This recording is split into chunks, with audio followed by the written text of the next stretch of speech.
রাশেদ ছিল একটি প্রত্যন্ত গ্রামের সাধারণ যুবক। ছোটবেলা থেকেই তার রহস্যময় বিষয়ের প্রতি প্রবল আগ্রহ ছিল। গ্রামের বয়স্ক মানুষদের কাছ থেকে সে প্রায়ই শুনত জঙ্গলের গভীরে বসবাসকারী এক তান্ত্রিকের গল্প। বলা হতো সেই তান্ত্রিক কালো জাদুর মাধ্যমে এমন সব শক্তি অর্জন করেছে যা সাধারণ মানুষের কল্পনারও বাইরে। এক বর্ষার রাতে রাশেদ সিদ্ধান্ত নিল সে সেই তান্ত্রিকের খোঁজে যাবে। কয়েক ঘন্টা জঙ্গলের ভেতর হাঁটার পর সে একটি ভাঙা মন্দিরের সামনে পৌঁছালে। সেখানে আগুনের পাশে বসে থাকা এক বৃদ্ধ তাকে দেখে বলল যে সে অনেক দিন ধরেই রাশেদের অপেক্ষা করছিল।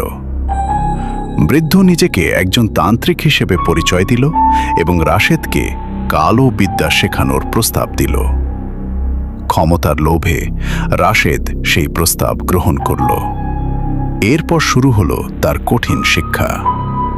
প্রতি রাতে তাকে জঙ্গলের নির্জন স্থানে নিয়ে যাওয়া হতো, অদ্ভুত মন্ত্র শেখানো হতো এবং নানা ধরনের রহস্যময় আচার অনুষ্ঠানে অংশ নিতে হতো। কয়েক মাস পর রাশেদ অনুভব করল যে সে বদলে যাচ্ছে। তার ইন্দ্রিয় আগের চেয়ে অনেক তীক্ষ্ণ হয়ে উঠেছে। সে এমন কিছু দেখতে ও শুনতে পারত যা অন্য মানুষ পারত না। প্রথমে সে এই পরিবর্তনে আনন্দিত ছিল, কিন্তু ধীরে ধীরে তার চারপাশে অস্বাভাবিক ঘটনা ঘটতে শুরু করল। এক রাতে রাশেদ গোপনে তান্ত্রিককে অনুসরণ করল। জঙ্গলের গভীরে একটি ধ্বংসপ্রাপ্ত স্থানে সে দেখতে পেল ভয়ঙ্কর এক আচার চলছে। চারপাশে মানব খুলি সাজানো ছিল এবং তান্ত্রিক অজানা ভাষায় মন্ত্র পড়ছিল। হঠাৎ তান্ত্রিক তার দিকে তাকিয়ে জানিয়ে দিল যে সে সব কিছু জানে। সেই মুহূর্তে রাশেদ বুঝতে পারল তাকে কখনোই শিষ্য হিসেবে বেছে নেওয়া হয়নি। তান্ত্রিকের প্রকৃত উদ্দেশ্য ছিল আরও শক্তিশালী হওয়ার জন্য একটি বিশেষ আচার সম্পন্ন করা, আর সেই আচারের প্রধান অংশ ছিল রাশেদ নিজেই।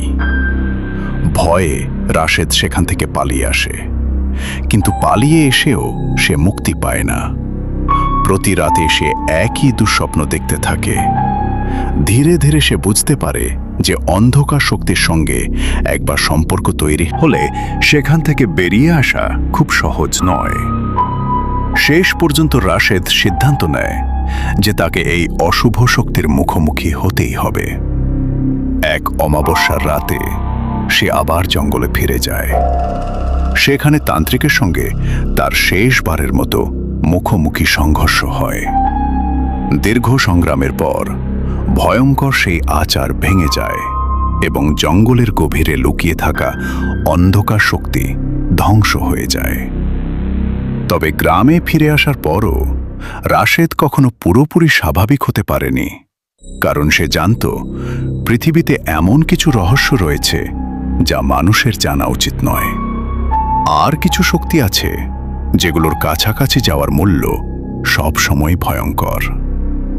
রাশেদ ভেবেছিল সব শেষ হয়ে গেছে, কিন্তু জঙ্গলে সেই রাতের ঘটনার পর তার জীবন আর আগের মতো ছিল না। প্রতিদিন রাতে সে একই স্বপ্ন দেখতে শুরু করল।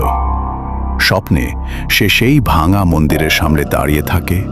চারদিকে ঘন কুয়াশা, দূরে আগুন জ্বলছে, আর আগুনের পাশে দাঁড়িয়ে থাকে কালো গুরু। প্রথম কয়েকদিন রাশেদ এসব স্বপ্নকে গুরুত্ব দেয়নি, কিন্তু এক রাতে সে ঘুম থেকে উঠে দেখল তার হাতের তালুতে অদ্ভুত একটি চিহ্ন আঁকা রয়েছে।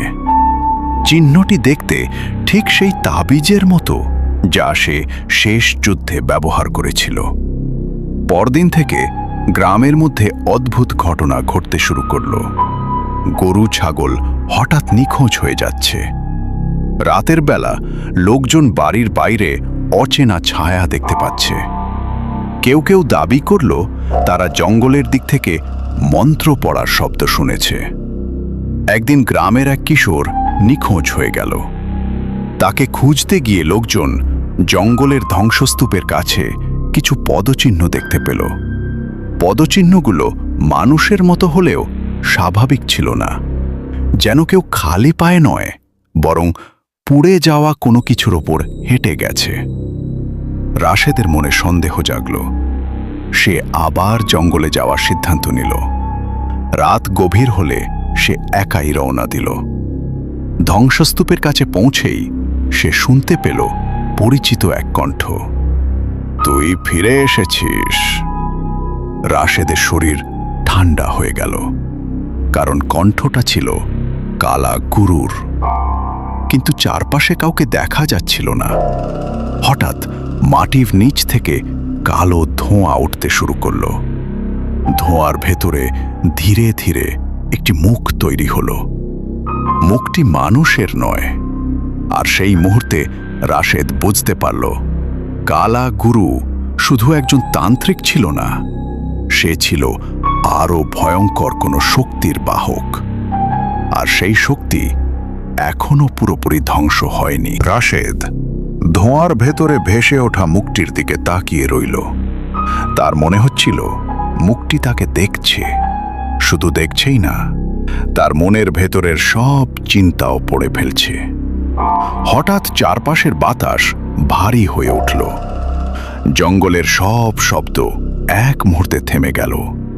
না ঝিঝি পোকার ডাক, না বাতাসের শব্দ, শুধু নিস্তব্ধতা। তারপর ধোঁয়ার ভেতর থেকে একটি কণ্ঠ ভেসে এলো। কালা গুরু ছিল আমার সেবক। রাশেদের বুক কেঁপে উঠল। তুমি কে? কণ্ঠটি হাসল। সেই হাসি মানুষের নয়। আমার নাম বহু আগেই হারিয়ে গেছে। শত শত বছর ধরে আমি নতুন নতুন দেহ খুঁজে বেড়াই। রাশেদ ধীরে ধীরে পিছিয়ে গেল, কিন্তু তার পা যেন মাটিতে আটকে গেছে। হঠাৎ তার চোখের সামনে দৃশ্য বদলে গেল। সে দেখতে পেল বহু বছর আগের একটি ঘটনা। একদল মানুষ সেই জঙ্গলের মাঝখানে একটি মন্দির তৈরি করছে। তাদের নেতা একজন তান্ত্রিক। লোকটি অমরত্বের সন্ধান করছিল। বহু বছর সাধনার পর সে এক অন্ধকার শক্তির সঙ্গে যোগাযোগ করে, কিন্তু শক্তি পাওয়ার বদলে সে নিজের আত্মাকেই উৎসর্গ করে ফেলে। সেই দিন থেকেই অশুভ শক্তিটি পৃথিবীতে প্রবেশ করে। দৃশ্যটি মিলিয়ে গেল। রাশেদ হাঁপাতে লাগল। এবার সে বুঝতে পারল সত্যটা। কালো গুরু ছিল শুধু একটি পাত্র, আসল বিপদ ছিল অন্য কিছু। আর সেই শক্তি এখন নতুন একটি দেহ খুঁজছে। ঠিক তখনই জঙ্গলের গভীর থেকে একটি শিশুর কান্না শোনা গেল। রাশেদ শব্দের দিকে দৌড়ে গেল। কিছু দূর এগোতেই সে নিখোঁজ হওয়া সেই কিশোরকে দেখতে পেল। ছেলেটি একটি গাছের নিচে বসে আছে, কিন্তু তার চোখ দুটো সম্পূর্ণ কালো। চোখে সাদা অংশ নেই। ছেলেটি ধীরে ধীরে মাথা তুলল। তারপর এমন একটি কণ্ঠে কথা বলল যা তার নিজের ছিল না। আমি ফিরে এসেছি। মুহূর্তের মধ্যে চারপাশের গাছগুলো কাঁপতে শুরু করল। মাটি ফেটে গেল। আর রাশেদ বুঝতে পারল, এবারের লড়াই কালা গুরুর বিরুদ্ধে নয়। এবার তাকে লড়তে হবে সেই প্রাচীন অন্ধকার শক্তির বিরুদ্ধে, যেটি শত শত বছর ধরে মানুষের আত্মা শিকার করে আসছে। দূরে বজ্রপাত হল। আকাশ কালো হয়ে গেল। আর সেই মুহূর্তে ছেলেটি ভয়ঙ্কর হাসি দিয়ে বলল, এখন শুরু হবে আসল খেলা। ছেলেটির মুখে সেই অদ্ভুত হাসি দেখে রাশেদের শরীর শীতল হয়ে গেল। সে বুঝতে পারল, যে শক্তির কথা কালাগুরু কখনো পুরোপুরি বলেনি, সেইটাই এখন এই শিশুর শরীর দখল করেছে। হঠাৎ ছেলেটি মাটি থেকে কয়েক ইঞ্চি উপরে ভেসে উঠল। তার চারপাশে কালো ধোঁয়া ঘুরতে লাগল। জঙ্গলের গাছগুলো যেন ঝড় ছাড়াই তুলতে শুরু করল। রাশেদ সাহস সঞ্চয় করে সামনে এগিয়ে গেল। তুই কে? সে জিজ্ঞেস করল। ছেলেটির মুখ থেকে একসাথে অনেকগুলো কণ্ঠ বেরিয়ে এলো। আমরা অনেকজন, আমরা বহু আত্মার সমষ্টি। শত শত বছর ধরে আমরা অপেক্ষা করছি। এরপর ছেলেটি হাত তুলতেই রাশেদের সামনে একের পর এক ছায়ামূর্তি দেখা দিতে লাগল। তাদের মধ্যে কেউ ছিল বৃদ্ধ, কেউ শিশু, কেউ আবার বহু বছর আগে নিখোঁজ হওয়া মানুষ। রাশেদ বুঝতে পারল এরা সবাই সেই অশুভ শক্তির শিকার। তাদের আত্মা এখনো মুক্তি পায়নি। ঠিক তখনই তার মনে পড়ল কাদের আলীর একটি কথা, অন্ধকার শক্তিকে শক্তি দিয়ে হারানো যায় না, তাকে হারাতে হয় তার বন্দীদের মুক্ত করে। রাশেদ চারপাশের আত্মাগুলোর দিকে তাকালো। তারা যেন সাহায্য চাইছে। সে চোখ বন্ধ করে সাহস জোগাড় করল। তারপর উচ্চ স্বরে বলল, তোমরা মুক্ত, তোমাদের আর কারো দাস হয়ে থাকতে হবে না। মুহূর্তের মধ্যে বাতাস বদলে গেল। চারপাশে দাঁড়িয়ে থাকা আত্মাগুলো একে একে আলোতে পরিণত হতে শুরু করল। তাদের মুখে প্রথমবারের মতো শান্তির ছাপ দেখা গেল। অশুভ শক্তিটি প্রচণ্ড ক্রোধে চিৎকার করে উঠল, না, তারা আমার। কিন্তু ততক্ষণে অনেক দেরি হয়ে গেছে। যত আত্মা মুক্ত হতে লাগল, ততই কালো ধোঁয়া দুর্বল হতে লাগল। ছেলেটি মাটিতে পড়ে গেল। আকাশে বজ্রপাত হলো। তারপর জঙ্গলের মাঝখানে একটি বিশাল আলোর বৃত্ত তৈরি হলো। অশুভ শক্তি শেষ চেষ্টা করল পালিয়ে যাওয়ার, কিন্তু মুক্ত হওয়া আত্মাগুলো তাকে চারদিক থেকে ঘিরে ফেলল। এক বিকট চিৎকারের সঙ্গে সঙ্গে কালো ধোঁয়াটি ভেঙে টুকরো টুকরো হয়ে গেল। সবকিছু নিস্তব্ধ হয়ে গেল। অনেকক্ষণ পর রাশেদ চোখ খুলল। জঙ্গল আবার স্বাভাবিক। ছেলেটি অচেতন অবস্থায় মাটিতে পড়ে আছে, কিন্তু এবার তার চোখ স্বাভাবিক। আকাশে ধীরে ধীরে ভোরের আলো ফুটতে শুরু করেছে। রাশেদ মনে করল সব শেষ। কিন্তু জঙ্গল ছেড়ে বের হওয়ার সময় সে একটি অদ্ভুত জিনিস দেখতে পেল। একটি পুরনো কালো বই। বইটির মলাটে লেখা ছিল প্রথম খণ্ড, আর নিচে ছোট অক্ষরে লেখা, বাকি 6টি খণ্ড এখনো খুঁজে পাওয়া যায়নি। রাশেদের বুক ধক করে উঠল, কারণ সে বুঝতে পারল কালো গুরু শেষ অশুভ শক্তিটাও ধ্বংস হয়েছে। কিন্তু যে জ্ঞান তাকে পৃথিবীতে এনেছিল সেটা এখনো কোথাও লুকিয়ে আছে। রাশেদ কাপা হাতে বইটি তুলে নিল। বইটির মলাট ছিল কালো চামড়ায় বাঁধানো, এত পুরনো যে স্পর্শ করলেই ধুলো ঝরে পড়ছিল। কিন্তু আশ্চর্যের বিষয়, বইটির ওপর কোনো ময়লা জমেনি, যেন কেউ নিয়মিত এর যত্ন নেয়। বইটি খুলতেই প্রথম পাতায় রক্তের মতো লাল অক্ষরে লেখা দেখা গেল, যে এই বই পড়বে সে আর কখনো স্বাভাবিক জীবনে ফিরে যেতে পারবে না। রাশেদ বইটি বন্ধ করে ফেলে। তার মনে হচ্ছিল বইটি যেন জীবন্ত, যেন ভেতর থেকে কেউ তার দিকে তাকিয়ে আছে। পরদিন সকালে সে বইটি নিয়ে গ্রামের কাদের আলীর কাছে গেল, কিন্তু সেখানে গিয়ে সে ভয়ঙ্কর খবর পেল। কাদের আলী আগের রাতেই মারা গেছেন। মৃত্যুর আগে তিনি শুধু একটি কথাই বলেছিলেন, বইটা খুঁজে পেয়েছে। এই কথার অর্থ কেউ বুঝতে পারেনি। সেই রাতেই রাশেদ আবার বইটি খুলে প্রথম কয়েকটি পৃষ্ঠায় অদ্ভুত চিহ্ন আর মন্ত্র লেখা ছিল, কিন্তু মাঝখানের একটি পাতায় একটি মানচিত্র দেখতে পেল। মানচিত্রে বাংলাদেশের একটি দুর্গম পাহাড়ি অঞ্চলের দিকে ইঙ্গিত করা হয়েছে, আর নিচে লেখা, দ্বিতীয় খণ্ড, পাহারা দেয় অন্ধ উপত্যকার রক্ষক। রাশেদ বুঝল এই বই শুধু জাদুবিদ্যার বই নয়, এটি একটি পথ নির্দেশ। 6টি হারিয়ে যাওয়া খণ্ডের সন্ধান এখানে লুকানো আছে, কিন্তু সে জানত না তার উপর নজর রাখা হচ্ছে। সেই রাতে গ্রামের বাইরে কবরস্থানের পাশে কালো পোশাক পরা 3 জন লোক দাঁড়িয়েছিল। তাদের মুখ দেখা যাচ্ছিল না। একজন ধীরে ধীরে বলল, প্রথম খণ্ড জেগে উঠেছে। আরেকজন বলল, তাহলে ভবিষ্যৎবাণী সত্যি।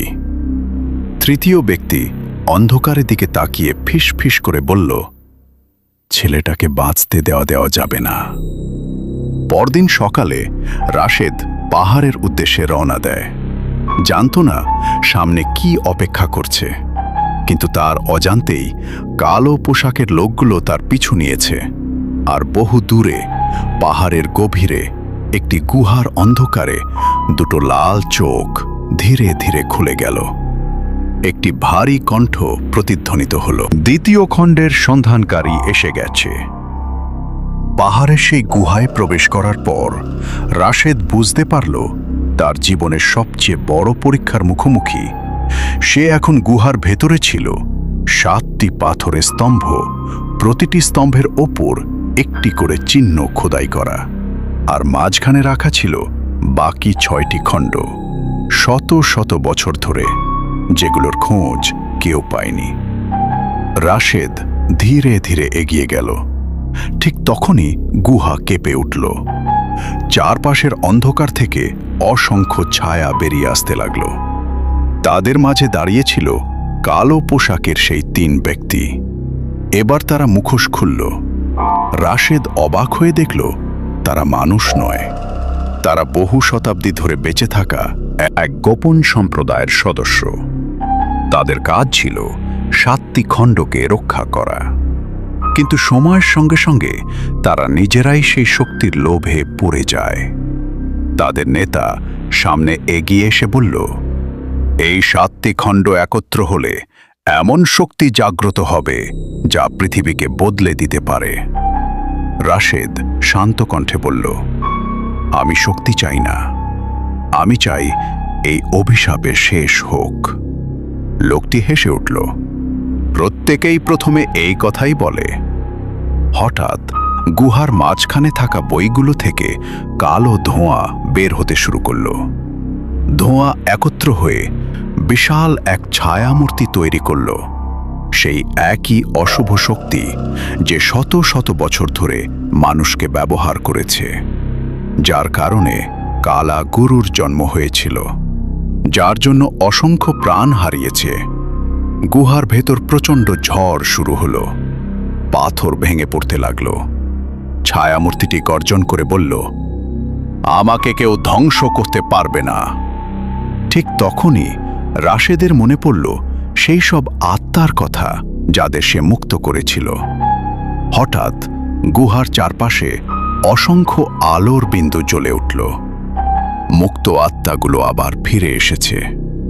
তারা একে একে 7টি খণ্ডকে ঘিরে ফেলল। রাশেদ বুঝতে পারল কি করতে হবে। সে 7টি খণ্ড একসাথে আগুনের বৃত্তের মধ্যে ছুঁড়ে দিল। অশুভ শক্তি চিৎকার করে উঠল, না, এটা করিস না। কিন্তু অনেক দেরি হয়ে গেছে। এক প্রচণ্ড আলোর বিস্ফোরণে পুরো গুহা কেঁপে উঠল। 7টি খণ্ড একসাথে পুড়ে ছাই হয়ে গেল। ছায়ামূর্তিটিও ধীরে ধীরে ভেঙে যেতে লাগল। শেষ মুহূর্তে তার কণ্ঠ প্রতিধ্বনিত হল, অন্ধকার কখনো পুরোপুরি শেষ হয় না। তারপর সবকিছু নিস্তব্ধ হয়ে গেল। যখন রাশেদের জ্ঞান ফিরল, তখন সে পাহাড়ের বাইরে পড়েছিল। গুহা ধসে গেছে।